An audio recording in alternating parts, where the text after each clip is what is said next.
حضور، وعلیکم السلام۔ میرا نام شمع احد ہے، میرے والد صاحب کا ہے عبدالاحد۔ میرا سوال یہ ہے حضور، بابا گرو نانک کیا اپنے وقت کے امام تھے؟ مسلمانوں میں ان کا کیا مقام ہے؟ حضرت بابا گرو نانک ایک بہت بڑے ولی اللہ تھے۔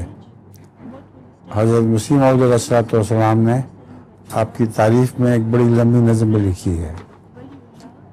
آپ حقیقت میں مسلمان تھے، اور چوغا بابا نانک کے اوپر سارے قرآن کریم وغیرہ کی آیات لکھی ہوئی ہیں، اور کوئی اور چیز نہیں، کوئی گیتا وید وغیرہ کی کہ اشوک نہیں ہے اس میں۔ مسلمانوں اور ہندوؤں میں سے جو گرو بابا نانک کو ماننے والے ہوئے تھے، ان میں اختلاف پیدا ہو گیا تھا۔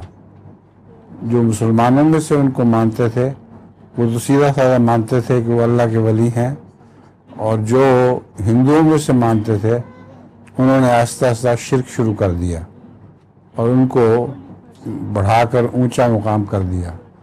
کہانیاں عجیب و غریب بنائی ہوئی ہیں۔ وہ کہتے ہیں ایک دفعہ حضرت گرو بابا نانک حج کرنے گئے تو حج پر کعبے کی طرف پاؤں کر کے بیٹھے ہوئے تھے، تو کسی نے ان سے کہا کہ دیکھو کعبے کی طرف پاؤں نہیں کیا کرتے۔ اس کو انہوں نے اپنے پاؤں پھیر لیے تو جدھر پاؤں گئے ادھر کعبہ چلا گیا۔ تو یہ فرضی کہانیاں بنائی ہوئی ہیں۔ ان کے وفات کے وقت بہت اختلاف پیدا ہو گیا۔ جو مسلمانوں میں سے ان کے مرید تھے وہ چاہتے تھے کہ حضرت گرو بابا نانک کو دفن کیا جائے، اور جو ہندوؤں میں سے مرید تھے وہ چاہتے تھے کہ ان کو جلایا جائے۔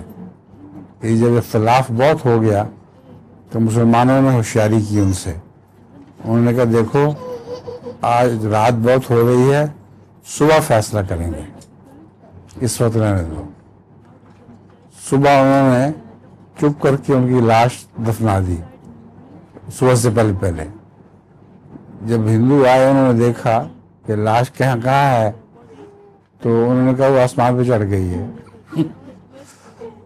تو زندہ تو آسمان پہ چڑھنے سنے ہوئے تھے، مردہ پہلی دفعہ سنا ہے کہ وہ آسمان پہ چڑھ گیا۔ اب تک وہ سکھ یہی مانتے ہیں کہ حضرت گرو بابا نانک کی لاش آسمان پہ چڑھ گئی ہے۔ سمجھ گئی ہو؟ جزاک اللہ۔